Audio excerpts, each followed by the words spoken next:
Alors nous reprenons pour une dernière table ronde sur les défis de la qualité. Et pour cette table ronde, j'ai le plaisir d'appeler sur scène, et je ne vous oublie pas cette fois-ci, Fanny Chauvière, responsable protection de la ressource et qualité de l'eau au CEDIF, et Vincent Rocher, directeur délégué innovation, stratégie et environnement du SIAP. Vous pouvez les applaudir. Voilà. Eh bien, merci à tous les deux. L'assainissement à ma droite et la production d'eau, si on peut dire, à ma gauche. On va commencer par vous pour ces questions. La question très simple, en fait, parce que Fanny Chauvière, la question est simple. C'est, d'une part, est-ce que le réchauffement climatique, dont on a beaucoup parlé jusqu'à présent, a un impact sur la qualité, et si oui, lequel, et comment vous œuvrez pour garantir de l'eau bonne à boire, en sachant qu'il y a beaucoup de paradoxes sur ces questions, finalement. J'en vois plusieurs, mais paradoxes liés notamment au fait que plus les techniques de détection des polluants progressent, peut-être que plus l'anxiété générée est grande, alors même que l'eau n'a jamais été aussi bonne, vous allez nous le dire. Et puis d'autres paradoxes, mais je les ai déjà oubliés. Je vous laisse la parole pour nous dire comment, chez vous gérez ces questions de qualité de l'eau, qui est absolument centrale quand on distribue de l'eau en 2025 dans l'agglomération parisienne. Je vous remercie. Bonjour à nouveau à tous. Donc effectivement, pour le CEDIF, la question de la qualité de l'eau, c'est sa raison d'être. Les objectifs du CEDIF, c'est de délivrer aux 133 communes adhérentes une eau conforme à la réglementation. Alors ça, c'est sa volonté première. C'est également l'objectif d'anticiper les risques sanitaires qui sont...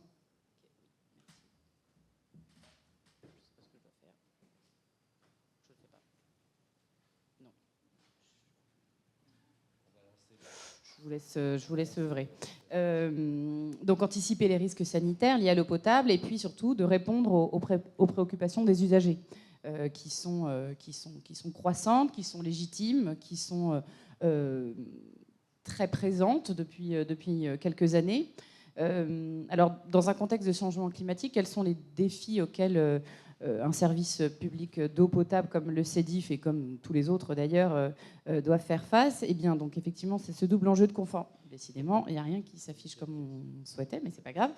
Faire face à ce double enjeu de conformité réglementaire, donc de respect de la réglementation et de maîtrise des risques sanitaires. Alors, c'est un énorme effort de pédagogie qu'il faut faire là pour expliquer avec des mots simples la différence entre la conformité réglementaire de l'eau et les risques sanitaires liés à l'eau potable. Et depuis maintenant quelques années, nous avons des situations où nous avons une eau qui peut ne pas être conforme et pour autant rester potable et ne pas générer de risques pour la santé. Donc pour ça, le CEDIF a toujours été dans une approche d'innovation, de recherche, de surveillance accrue et d'anticipation des évolutions réglementaires, en cherchant toujours au plus fin les molécules présentes dans les ressources et présentes dans l'eau potable. À travers un programme de surveillance qui complète le contrôle sanitaire réglementaire des agences régionales de santé. Donc ce programme de surveillance, il est étoffé chaque année, il est étoffé et surtout il est agile, c'est-à-dire qu'il s'adapte aux évolutions réglementaires, mais aussi et surtout aux évolutions technologiques et, vous le disiez, au progrès analytique des laboratoires notamment, qui cherchent toujours plus finement et qui nous permettent d'identifier de plus en plus facilement, de plus en plus petits, des contaminants présents dans la ressource. Donc pour faire face à ces défis de qualité, donc nous surveillons davantage Et puis, pour répondre à cet enjeu de préoccupation des usagers, le CEDIF a décidé d'aller maintenant encore plus finement dans le traitement de l'eau et délivrer à horizon 2028 pour l'usine de Méry-sur-Oise et à horizon 2032 une eau membranée. Alors le programme s'appelle Vers une eau pure. On ne prétend pas distribuer de l'eau de source, mais pour autant, l'idée c'est d'anticiper des contaminations que l'on commence à détecter ou qu'on ne détecte pas encore, mais qui probablement seront détectées dans quelques années. Et par principe de précaution, s'y atteler dès aujourd'hui, quand bien même ces molécules ne sont pas encore intégrées dans le cadre du contrôle sanitaire. Donc nous surveillons, nous traitons de plus en plus finement et nous investissons massivement dans l'installation de nouvelles installations de traitement pour fournir une eau toujours de meilleure qualité à nos 4 millions d'usagers. Alors justement, ma deuxième injonction contradictoire m'est revenue en vous écoutant. Elle est double. C'est que ça a un coût, c'est-à-dire qu'il y a le coût, plus l'eau est pure, vous employez cette expression, plus parfois, j'ai cru comprendre qu'il y avait un coût à la fois financier, naturellement, ça coûte de l'argent, et puis un coût écologique, parce que parfois les impératifs ou les exigences de qualité de l'eau ne sont pas alignés avec celles de la réduction de vos émissions. J'imagine que c'est des sujets sur lesquels vous réfléchissez et sur lesquels vous avez une position tout à fait réfléchie. Tout à fait. Donc, pour produire de l'eau, il faut prélever dans la ressource, prélever une eau brute qui est chargée, contaminée, et qui contient un certain nombre de composants chimiques. Il faut ensuite la traiter, donc la filtrer selon des principes de traitement multibarrières, chimiques, physiques, des techniques de désinfection, et ensuite envoyer d'une part l'eau potable dans les réseaux et ensuite rejeter ce qui aurait été retenu et qu'on aurait retiré de l'eau potable, rejeté dans différentes filières, soit dans le milieu naturel, dans les réseaux d'eau pluviale ou pour tout ce qui est matière et sédiments, dans des filières type épandage agricole sur tout le bassin francilien. Et donc effectivement, en prélevant tout autant et en filtrant davantage, on va retenir dans nos filières d'autant plus de contaminants dont le devenir est regardé de très près. Le sort de ces micropolluants, une fois qu'on les a retenus dans nos filières de traitement, eh bien, nous en sommes responsables. Et donc, nous devons les traiter pour les micropolluants que nous aurions éventuellement ajoutés dans le cadre de la filière de traitement. Et puis, pour ce que nous avons prélevé dans la ressource et que nous avons retenu et donc que nous avons retiré de l'eau potable, eh bien, il faut s'assurer que nos rejets dans le milieu naturel, dans la Seine, la Marne et l'Oise, déjà respectent la réglementation et soient le moins néfastes pour le milieu. Alors, ce n'est pas nouveau, ce n'est pas parce qu'on va installer des filières membranaires haute performance dans quelques années que nous allons découvrir le sujet. Nous disposons déjà sur l'usine de Méry-sur-Oise d'une installation membranaire. Donc nous rejetons d'ores et déjà dans l'Oise nos refus membranaires, donc ce qui ne passe pas la dernière filière de traitement. Et pour cela, nous traitons au plus finement, nous surveillons, nous respectons la réglementation en la matière, et puis nous nous intéressons aussi à l'effet que ces rejets peuvent avoir sur le milieu, avec depuis plusieurs années maintenant, par exemple, ce que nous appelle des bioessais. Donc des bioessais, ce sont des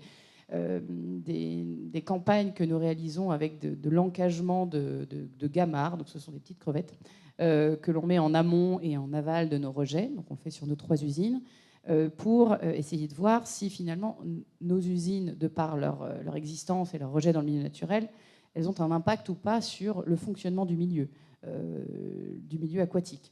Et on se rend compte que le sujet est plutôt maîtrisé et qu'en aval de nos usines, eh bien, on retrouve à peu près le même niveau de contamination que nous avions juste en amont.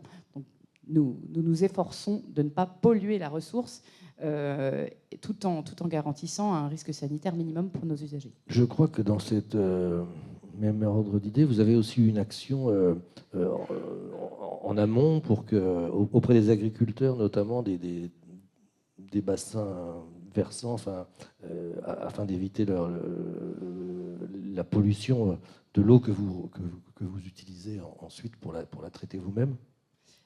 Effectivement, donc la question de la qualité de l'eau, on peut la traiter de deux façons. De la façon traitabilité, de la façon curative, c'est-à-dire que, je le disais tout à l'heure, nous produisons l'eau à partir de ressources superficielles qui sont exposées à des rejets, à des pressions anthropiques, industrielles, agricoles, urbaines variées, avec une qualité qui est variable tout au long de l'année sous l'effet de phénomènes naturels ou de pollution. Donc cette ressource qui est de qualité variable, eh bien, nous devons la traiter toute l'année. Et donc cette question de la qualité, eh bien, le CEDIF a fait le choix d'avoir des filières de traitement performantes depuis toujours, et cela va se renforcer dans les années à venir. Ceci étant, on a aussi dans l'idée qu'à terme, alors à terme, c'est dans 10, 15, 20, 30, 50 ans, selon l'inertie du milieu, eh bien, on pourrait avoir à traiter moins. Et pour cela, il faudrait qu'il y ait moins de contamination dans l'eau. Donc là, on est plutôt sur des actions préventives, donc sur un pas de temps bien plus large. C'est le deuxième pied sur lequel nous devons danser. Ça a toujours été une volonté de la part du CEDIF assez discrète sur la qualité des eaux de surface, plutôt engagée sur le principe de préservation des captages en eau souterraine.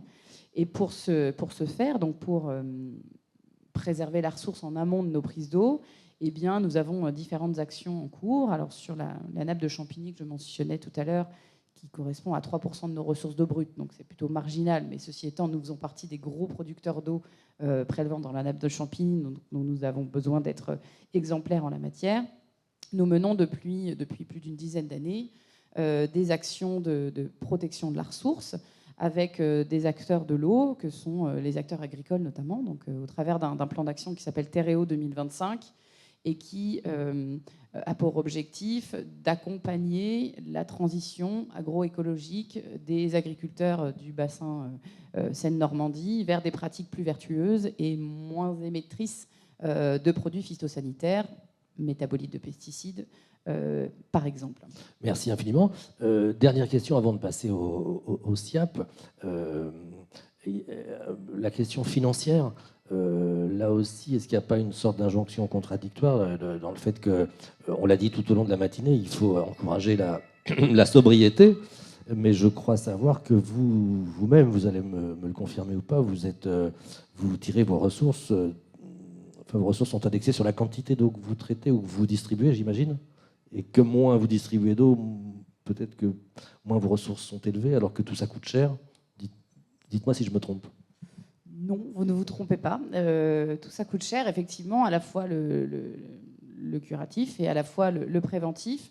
Mais c'est une volonté du CEDIF de sanctuariser maintenant une partie de son budget pour animer sa stratégie de préservation de la ressource. Le CEDIF a adopté sa stratégie au mois de juin dernier, donc c'est tout récent. Et cette stratégie, elle comporte un certain nombre de leviers à actionner très, très prochainement là, pour la période 2025-2027. Et le premier de ces leviers, c'est justement de sanctuariser ce budget, c'est-à-dire de ne pas se poser la question chaque année de finalement combien on dépense pour la préservation de la ressource. C'est plutôt de se dire, voilà tout ce qu'il y aurait à faire et quelle part le CEDIF veut prendre dans ces dépenses collectives et à mener avec tous les acteurs du bassin. Je mentionnais les actions préventives que nous menons depuis plus de 15 ans sur la partie concernant les eaux souterraines, la nappe de Champigny. Le gros de la guerre, c'est quand même la qualité de la Seine, la Marne et de l'Oise, qui représentent 97% de nos ressources, et pour lesquelles il va falloir changer de braquet et accélérer les actions en matière de préservation de la ressource. On ne prétend pas pouvoir le faire seul, puisque quand on regarde les bassins d'alimentation de nos captages, eh bien, cela correspond à peu près à 12% du territoire métropolitain. Donc intervenir sur 12% du territoire métropolitain, ce n'est pas du tout à la maille du CEDIF, et ça n'aurait pas de sens de travailler seul. Donc on lance très prochainement une étude pour préfigurer des plans d'action sur chacun de ces bassins versants à horizon fin 2027, pour qu'en 2027, nous ayons un plan d'action pour la Seine, un plan d'action pour la Marne, un plan d'action pour l'Oise, plan d'action que nous mènerons avec d'autres collectivités, avec d'autres acteurs de l'eau du territoire. Il se posera la question du financement, évidemment. Là-dessus, je pense que nous aurons matière à discuter avec tous ces collègues. Merci infiniment. Vincent Rocher, je rappelle que vous êtes directeur délégué innovation, stratégie et environnement du SIAP. Comment voyez-vous ces questions? Si j'osais cette trivialité, je dirais que vous êtes payé pour rejeter des eaux assainies dans les rivières. Oui, tout à fait. Déjà, je voudrais quand même introduire mon propos avec un souffle d'optimisme et de positif et vous dire nos rivières franciliennes sont de bonne qualité. Je vous ai dit quelques mots sur le contexte tout à fait particulier avec la pression exercée. Eh bien, parce qu'on a su faire les bons investissements depuis 50 ans, investissements en matière de collecte, en matière de transport, parce qu'on a su diviser ces 20 dernières années par 10 les rejets déversés par temps de pluie avec des traitements partiels, parce que grâce à des ouvrages de rétention notamment, parce qu'on a su, sous l'impulsion de la réglementation européenne, quand même, j'irais conduire une véritable mutation. On a 6 usines aujourd'hui du SIAP, parmi les plus grandes d'Europe. Aujourd'hui, ces usines n'ont strictement rien à voir avec ce qu'elles étaient il y a 40 ans. Et ça a été financé sur des milliards d'euros qui ont été consentis pour se mettre à niveau. Ces efforts que nous avons faits ont permis de réduire de manière drastique, spectaculaire, le flux de matière apporté à la rivière, alors carbone, azote, phosphore, plus récemment les bactéries fécales, et qui a conduit donc à ce retour de la biodiversité, j'en parlais tout à l'heure. Donc c'est important. Bien sûr, on parle de qualité, on continue à regarder tout à fait précisément tous les micropolluants qu'on peut trouver, on a raison de le faire. Simplement, il faut toujours garder à l'esprit, et j'aime le dire, que jamais, dans un référentiel de 50 ans, nos rivières n'ont été aussi propres. Voilà, il faut quand même ne pas l'oublier, car des gens avant nous ont été tout à fait attentifs à la question. Alors maintenant, je vais arriver sur la question du coût de la qualité. On arrive dans une nouvelle ère. La DRU 2, la révision de la DRU a été adoptée au niveau européen en fin d'année dernière. Peut-être dire ce que c'est pour certains qui ne le sauraient pas. DRU, ça veut dire directive eau. Excusez-moi, je tombe dans mon jargon. Merci beaucoup. Résiduaires urbaines. Voilà, directive sur les eaux résiduaires urbaines. En fait, c'est notre cadre. En fait, on a 2 cadres. On a un cadre vraiment qui cadre la performance de nos systèmes d'assainissement, collecte, transport, traitement, et on a un cadre plus environnemental qui cadre la qualité des masses d'eau. Vous connaissez bien, c'est la directive cadre sur l'eau. Eh bien, cette DRU, elle va aller vers plus de performance. Ou en tout cas, elle va aller pour, je dirais, augmenter encore les exigences en matière de performance, à la fois de la collecte, mais également de la performance de nos usines en matière d'élimination de l'azote et du phosphore, mais également des micropolluants. Donc aujourd'hui, nous, et on pourra en discuter, notre objectif, c'est celui de l'équilibre. Il faut qu'on arrive à être suffisamment présent dans les réflexions à mener avec le ministère et les différentes parties prenantes pour avoir une transposition qui soit équilibrée. Ambitionnons de faire des choses, d'une part, qu'on sache faire, dans des calendriers qu'on sait tenir, dans des calendriers aussi qui nous permettent de mobiliser les bonnes solutions. On parlait notamment de la collecte. Si on va trop vite, on fait des bassins. Si on se donne le temps, on peut aussi permettre à la ville de contribuer par une limitation du ruissellement. Donc il y a un certain nombre de sujets qui sont à la fois technico-financiers, qui sont en train de se jouer maintenant.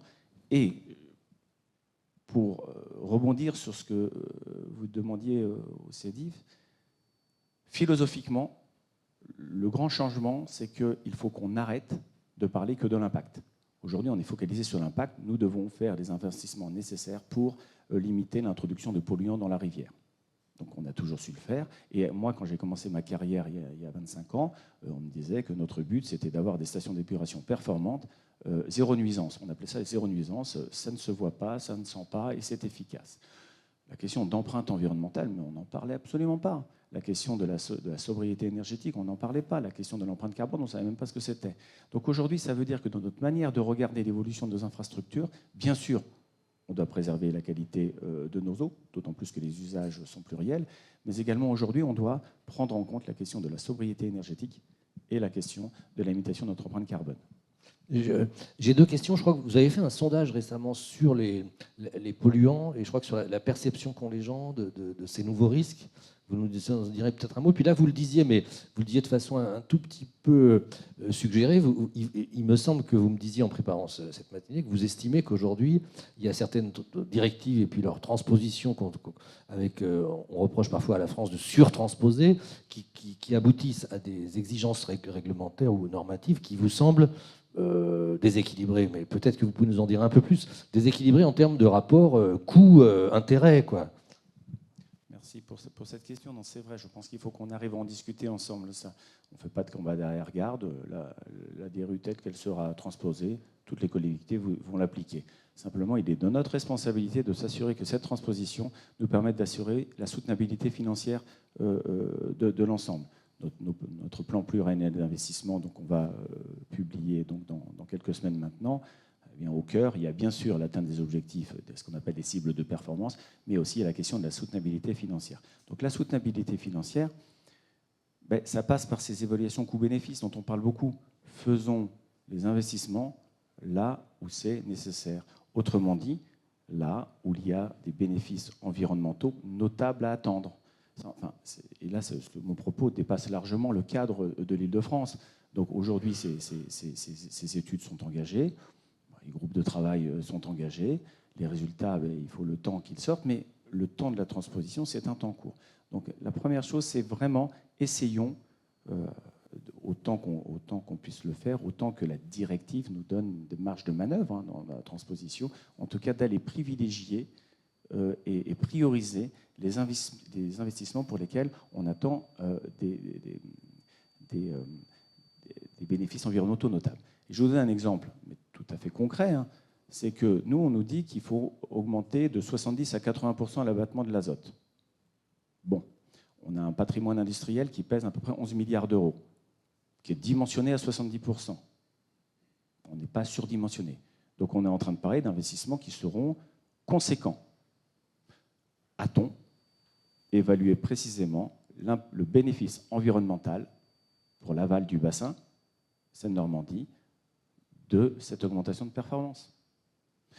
Poser la question, c'est déjà y répondre partiellement, mais c'est une question qui nous engage, parce que c'est des centaines de millions d'euros qui est derrière ça, donc avec une empreinte économique et vous le disiez, je finirai mon propos là-dessus, une empreinte environnementale, parce que si je traite plus l'azote, je vais traiter avec du méthanol, je vais traiter avec de l'énergie, et tout ça va un peu à rebours de la limitation de notre bilan gaz à effet de serre.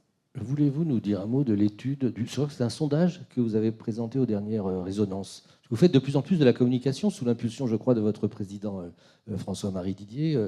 Vous avez instauré un nouveau cycle, résonance, je crois. Vous souhaitez aller plus peut-être à la rencontre des parties prenantes et des usagers. Et dans ce cadre, peut-être que vous pouvez nous dire un mot sur ce sondage très intéressant que vous aviez présenté il y a quelques mois. Donc là, effectivement, il y a François-Marie Didier, président du SIAP, qui s'excuse d'ailleurs de ne pas être présent et que j'essaye de représenter, a mis au cœur de son mandat la transparence. La transparence déjà en matière de sécurité industrielle et une transparence vers les riverains et les élus, parce qu'il ne vous a pas échappé que nos usines sont installées dans un tissu qui est quand même très urbanisé. Et donc dans ce cadre-là, on a mis en place des conférences, résonances, 1 à 2 fois par an, et l'idée c'est de discuter ensemble. Pourquoi ? Parce que on voit bien que les objectifs qui sont les nôtres aujourd'hui, en matière de neutralité énergétique, en matière de performance collecte, en matière de performance de nos usines, ce sont des objectifs qui nous dépassent. C'est-à-dire que ces objectifs-là, si on veut les atteindre, il faut que les gens spécialistes de l'urbanisme, les gaziers, qui peuvent récupérer une partie de notre gaz, les autorités qui vont poser les jalons, discutent. Il faut que nous discutions ensemble parce que c'est ensemble que nous allons construire en responsabilité les solutions. Et quand je parle de responsabilité, je parle surtout de responsabilité financière. Et je veux vous le redire, il faut qu'on ambitionne de faire des choses qu'on soit capable de faire et capable de payer. C'est simple ce que je dis. Mais sauf si je n'ai pas été attentif, vous ne nous parlez toujours pas de l'étude là. C'est pas une obsession, hein, mais on peut ne pas en parler d'ailleurs. Mais... Non, donc lors d'une dernière conférence, on a mis au cœur finalement du sujet donc la DRU et ses différents volets, et il était notamment question du micropolluant. Le micropolluant, aujourd'hui, vous l'avez bien compris, les grosses usines vont devoir s'équiper d'ici 2045 de traitements quaternaires, c'est-à-dire des étapes supplémentaires spécifiquement dédiées à l'élimination des micropolluants. Et donc, dans ce cadre-là, effectivement, on est allé questionner les Français pour connaître un peu leur perception, leur bonne compréhension du micropolluant. Et les résultats étaient vraiment très intéressants. C'est-à-dire qu'on sent que c'est une préoccupation, on sent qu'il y a quand même, du fait de la présence médiatique assez importante de ce sujet-là, une compréhension. Et en même temps, il y a cette... je veux dire, ce que les sondés exprimaient, c'est que, bon, on sent bien que c'est un sujet, on sent bien qu'il est compliqué, et pour vous dire franchement, on ne le comprend pas trop. Voilà.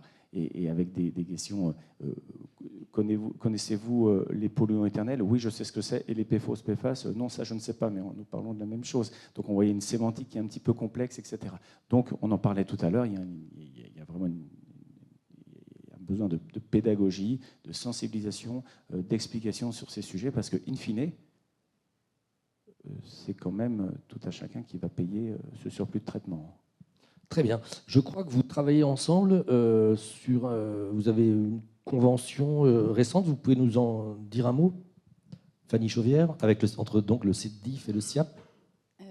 Oui, tout à fait. Donc, le CEDIF est assez engagé en matière de recherche et développement au travers d'un programme de recherche porté par son délégataire sur un certain nombre de thématiques liées évidemment à la traitabilité de l'eau, liées à l'impact environnemental des installations et puis plus récemment aux actions en matière d'adaptation au changement climatique. Et puis le CEDIF porte également un programme de recherche et développement en propre avec, dans le cadre de partenariats avec des universités, des laboratoires principalement d'Île-de-France, mais également d'autres régions. Et c'est dans ce cadre, entre autres, que nous avons signé, alors je ne voudrais pas dire de bêtises, mais peut-être il y a 2 ans, quelque chose comme ça, un partenariat de recherche avec le SIAP, un partenariat cadre qui ensuite dispose d'un certain nombre de conventions de partenariat filles relatives à des thématiques très précises. Donc nous travaillons déjà depuis maintenant 2 ans sur la question de la matière organique dans la Seine. Et alors, double impact pour nous, c'est un élément dimensionnant pour nos filières de traitement, cette matière organique. Et la caractérisation de cette matière organique est aussi déterminante pour savoir à quoi on a affaire quand une goutte d'eau rentre dans la filière. Et en fonction de sa typologie, eh bien, on a plus ou moins de facilité à la traiter. Donc c'est des travaux qui nous intéressent beaucoup et qui intéressent également le SIAP. Donc c'est des travaux de recherche qui sont très bien avancés, avec un volet d'innovation très, très poussé. Plus récemment, nous avons démarré un 2e volet de recherche autour de la question des microplastiques, qui est aussi une thématique très importante, je dirais plébiscitée par le grand public et qui, pour l'instant, n'est pas forcément très réglementée pour la question de l'eau potable, mais le sera probablement prochainement. Et puis, vous citiez les polluants éternels, les PFOS. C'est la question du continuum de ces polluants éternels le long de l'axe SIAP, le long de l'axe Seine, pardon. Eh bien, c'est aussi un sujet que nous pourrions commencer à travailler ensemble dans le cadre d'une nouvelle phase de ce partenariat de R&D. Un mot sur cette coopération, Vincent?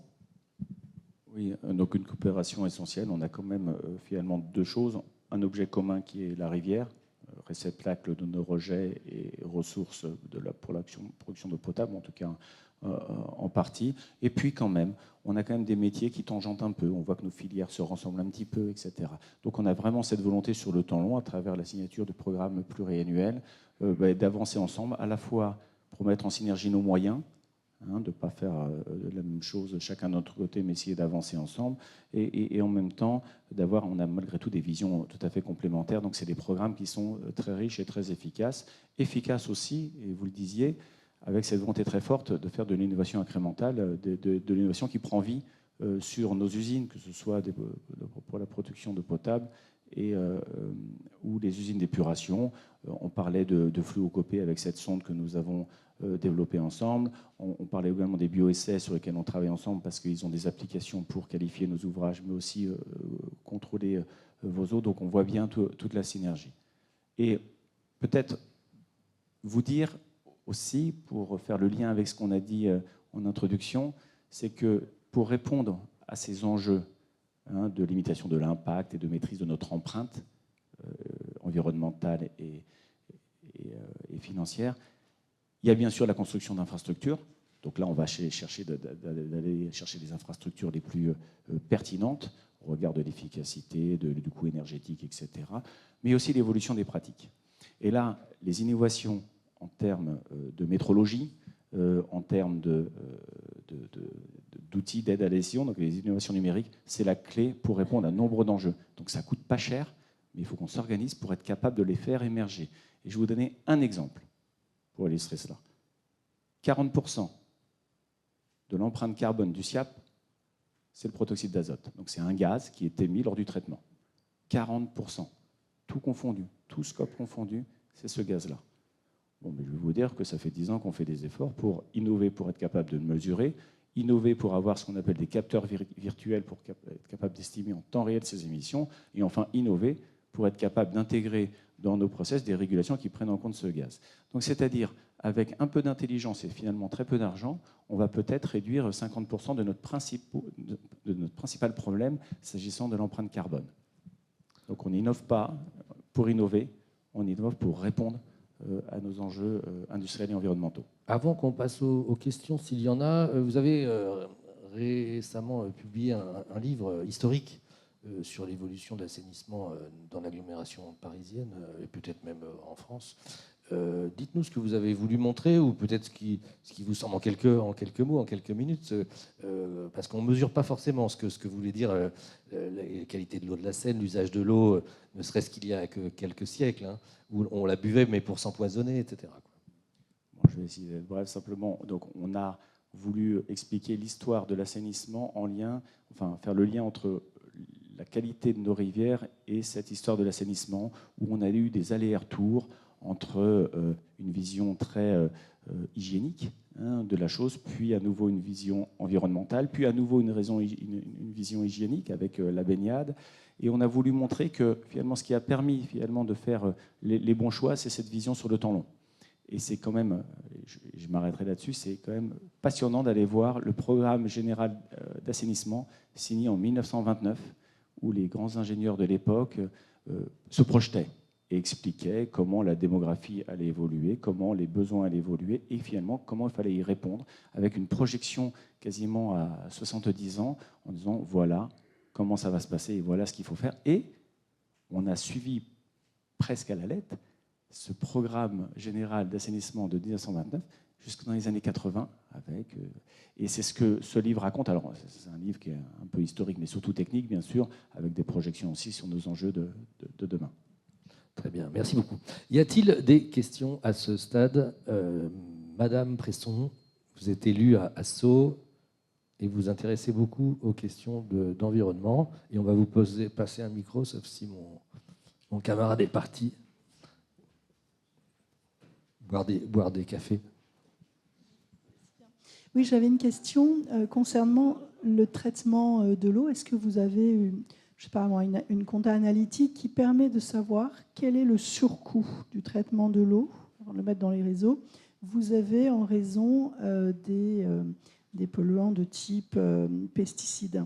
Et est-ce que ce montant-là, s'il était mis en amont pour une transition agricole autre, pourrait réellement faire une économie? Parce que je parle en tant que collectif des maires anti-pesticides. Très bien. Fanny. Alors, si j'ai bien compris le sens de votre question, c'est savoir si finalement les l'effort qu'on met sur le volet traitement, il ne pourrait pas être mis un petit peu plus en amont pour résoudre la question de la pollution à la source. C'est sûr qu'on navigue dans deux ordres de grandeur bien différents. Bon, c'est un chiffre qui est une surprise pour personne, mais le projet vers une eau pure, le projet du CEDIF, c'est un projet de l'ordre du milliard d'euros pour rajouter cette filière de traitement haute performance sur ces 3 usines. Pour le moment, le budget de la stratégie de préservation de la ressource n'est pas du tout à la même échelle. Voilà. Est-ce que demain, si on mettait 1 milliard d'euros pour aider nos agriculteurs des bassins franciliens à favoriser, à effectuer leur transition agroécologique, on ne résoudrait pas le problème. Probablement qu'on aiderait beaucoup, puisque la question des aides agricoles est quand même centrale dans le cadre de la transition que l'on appelle de nos voeux. Ceci étant, c'est pas qu'une histoire de budget, c'est aussi une histoire de filière à structurer. Et pour cela, le CEDIF n'a pas vocation à se substituer à l'État ou à la région pour financer une transition agroécologique. Mais avec notre volonté de renforcer nos actions en matière de prévention et en matière d'action préventive pour préserver la ressource, eh bien nous allons œuvrer à notre échelle pour favoriser cette transition agroécologique et imaginer demain retrouver un peu moins de produits phytosanitaires dans les eaux brutes. Voilà. Merci infiniment. Y a-t-il d'autres questions? Oui, monsieur, au fond, à droite.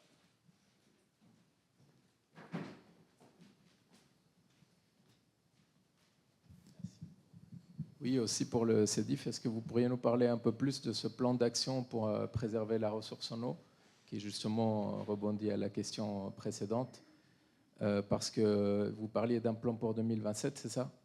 Et dans quel sens il pourrait monter en généralité, peut-être en effet recouvrir d'autres compétences territoriales et peut-être faire l'objet d'un programme holistique, plutôt que, en effet, comme vous le dites, travailler à votre échelle, alors qu'il y a d'autres échelles qui concourent à des objectifs partagés. On sait que la compétence GEMAPI, par exemple, elle s'intéresse aussi à la démoustification et que les pesticides s'occupent aussi des insectes qui luttent contre les moustiques, donc ce genre de logique. Alors ce plan d'action de préservation de la ressource, il est finalement assez simple à expliquer. Hein. L'idée du préventif, c'est d'abord expliquer le lien entre les pressions qui s'exercent sur un milieu et la qualité de l'eau que l'on rencontre ensuite au droit de nos usines. Et puis renforcer la connaissance de cette qualité de l'eau pour pouvoir fédérer tous les usagers de l'eau et toutes les parties prenantes de l'eau autour de cette question de l'amélioration de la qualité de l'eau. Et ensuite, soit on sanctuarise les bonnes pratiques, soit on accompagne les acteurs, quels qu'ils soient, agricoles, industriels, urbains, dans une évolution pour réduire les pressions qu'ils exercent à moyen terme, à long terme, plus probablement. Donc actuellement, ce sont des choses que nous faisons à petite échelle sur une soixantaine de communes en Seine-et-Marne.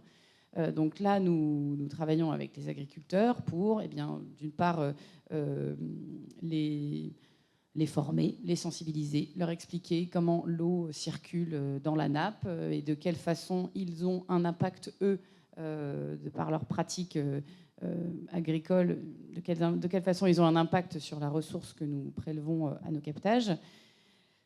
Je dirais que c'est pas facile à faire, mais ça demande du temps, ça demande de gagner aussi la confiance des acteurs, et des acteurs agricoles, par exemple, ils ne changent pas de pratique pour nos beaux yeux, donc il faut aussi leur démontrer que ce qu'ils vont faire va réellement avoir un impact sur la qualité de l'eau, et que financièrement, ils s'en sortiront quand même.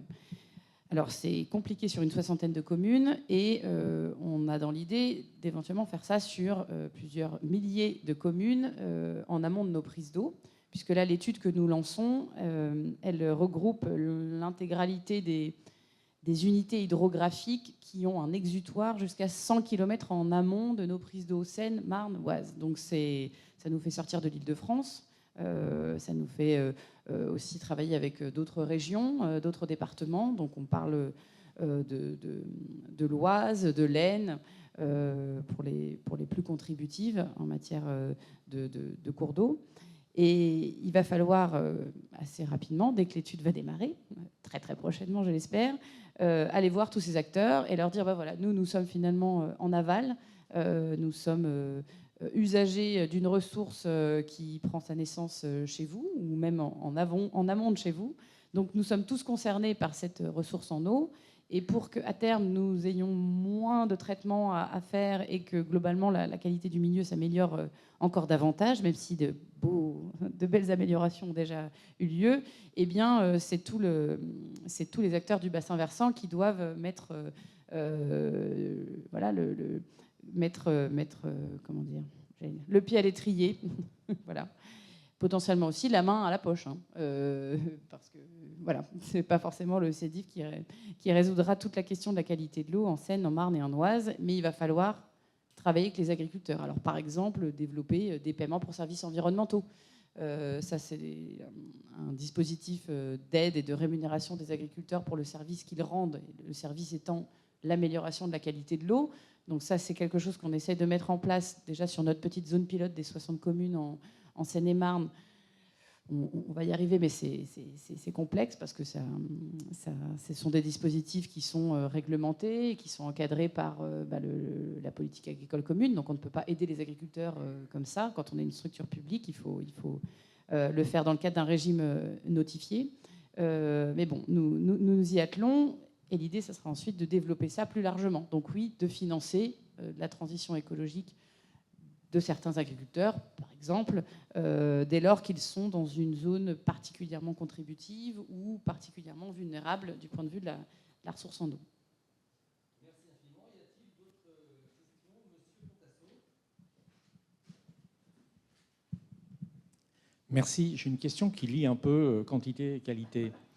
On a vu avec le premier intervenant qu'on pourrait avoir des variations considérables d'une année sur l'autre. On a un niveau d'incertitude extrêmement élevé. Il y a des projets par ailleurs à travers les plans d'infiltration à la parcelle, les plans pluie, la réutilisation des eaux usées à la parcelle, etc., qui pourraient avoir un impact aussi sur les débits et sur l'étiage. À quel niveau d'étiage considérez-vous que la qualité pourrait être mise en cause si effectivement on était, comme en 1941, on a traversé la Seine à pied sec?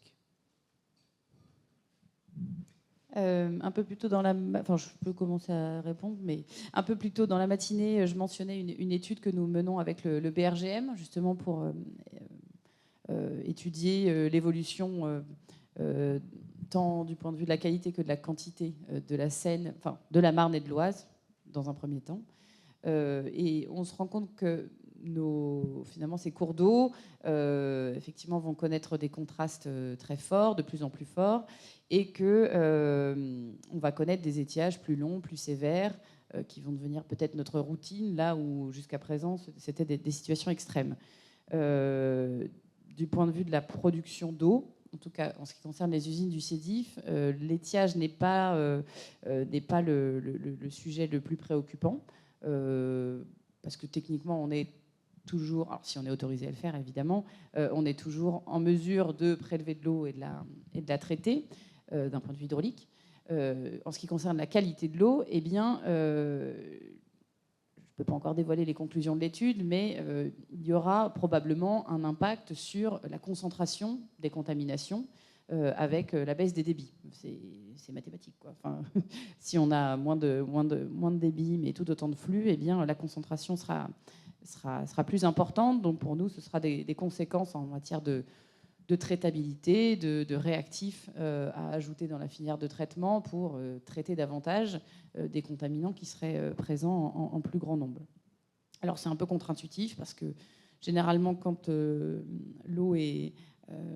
les niveaux d'eau sont bas, les débits sont faibles, donc l'été, on a plutôt une qualité d'eau de bonne qualité, une bonne qualité d'eau et une traitabilité facile.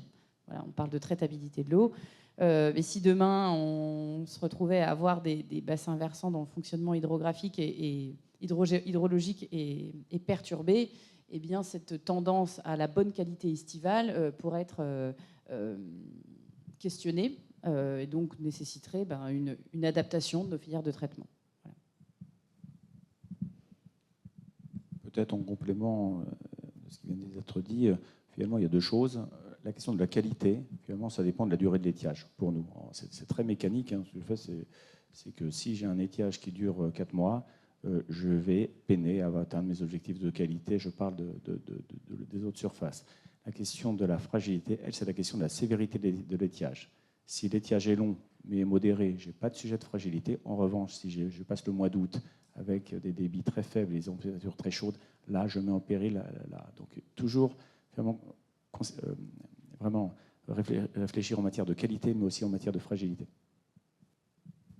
Une question, madame. Martine Lebec, je m'occupe du magazine H2O. Alors ma question, c'est sans jugement de valeur.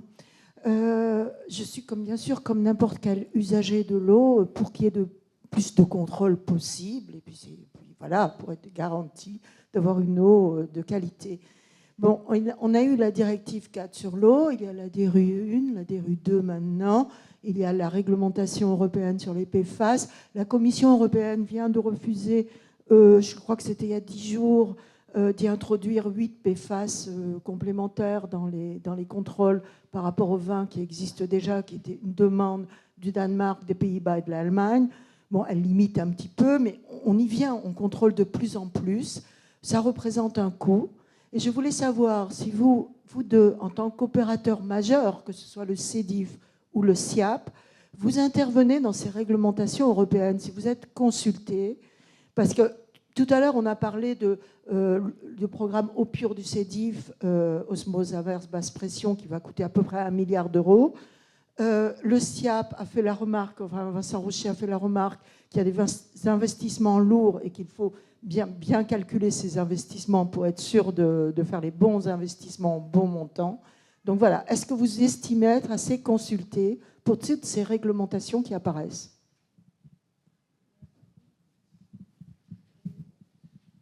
Alors, est-ce qu'on est consulté ? Oui. Est-ce qu'on échange avec le ministère et les inspecteurs généraux chargés de ces questions-là ?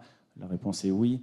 Dans le cadre de la transposition et de la saisine ministérielle pour les impacts potentiels de la DRU pour la collectivité, donc on a eu la chance de recevoir les inspecteurs généraux pendant de longues heures pour discuter, partager, échanger sur des impacts à la fois techniques et financiers. Vous savez, des choses toutes bêtes. Est-ce qu'on a la place de construire les ouvrages dont on parle ? Vous voyez, on revient à des choses tout à fait pragmatiques. Donc la réponse est oui. Est-ce que c'est suffisant ? Je ne sais pas. Est-ce qu'on intervient au bon moment ? Je ne sais pas. Probablement parfois un peu tard dans la chaîne.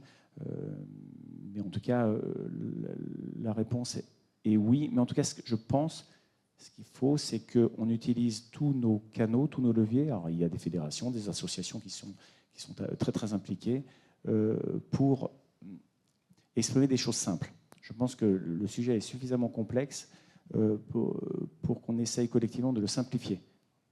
C'est-à-dire traduire chacune des lignes directrices avec des conséquences techniques, des bénéfices environnementaux, des questions de calendrier. Voilà. Et typiquement, Jacques parlait des conférences résonance.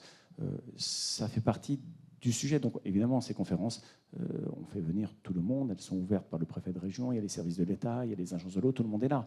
Voilà. Donc ces questions-là sont posées. On essaye de les faire raisonner, sans mauvais jeu de mots, pour que... On fait intervenir aussi des collectivités qui sont dans des situations similaires, voire plus compliquées que les nôtres.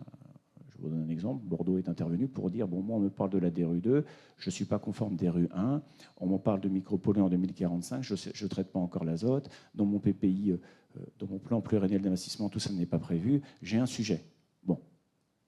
c'est pas ça qui fait la solution, mais au moins on partage les questions. Donc voilà, je m'arrêterai là. Donc la réponse est oui. Est-ce que c'est suffisant? Est-ce que c'est suffisant? Je vous laisse juger, mais en tout cas, on fait tout pour. Je vais pas rajouter grand-chose, mais effectivement, on peut être consulté, ou en tout cas, on a des canaux pour faire remonter nos préoccupations réglementaires, financières, techniques, les limites aussi technologiques auxquelles on doit faire face, et notamment au travers de fédérations professionnelles, d'associations scientifiques et techniques. Je pense à l'ASTE, par exemple, qui est un réseau assez productif en matière de connaissances et d'éléments de sensibilisation et d'éléments d'éclairage scientifique pour ces questions-là. Et bon, il existe d'autres réseaux auxquels le CEDIF appartient, ou auxquels le CEDIF peut porter sa voix également. Dernier exemple qui me vient là, c'est peut-être le projet de loi sur les PFAS, pour lesquels on a pu réagir, notamment sur cette redevance pour tous les industriels soumis à autorisation qui rejettent dans le milieu naturel des PFAS. Eh bien, la question s'est posée pour des industriels comme des usines de production d'eau potable qui finalement ne produisent pas de PFAS, mais en rejettent parce que, pour la simple et bonne raison qu'ils en prélèvent, qu'ils les extraient de l'eau potable qui est distribuée aux usagers, et donc qu'ils les rejettent d'une certaine façon dans le milieu naturel. Donc oui, nous avons eu des échanges sur ce point. Merci beaucoup. Y a-t-il encore une question? Et si non, il ne nous reste plus qu'à vous remercier beaucoup, peut-être à vous applaudir. Merci beaucoup. Et puis nous nous retrouvons donc pour la prochaine matinée sur la mobilité et la logistique le 7 octobre prochain. Notez aussi dès à présent la date de la plénière de restitution, c'est-à-dire de restitution de l'ensemble de ces matinées des Assises du Grand Paris, donc le 27 novembre. Nous renouvelons nos remerciements à tous nos partenaires, la Métropole du Grand Paris, le SIAP, le CEDIF, Seine Grand Lac, Sénéo, l'Atelier parisien d'urbanisme et l'Institut Paris Région. Merci à tous.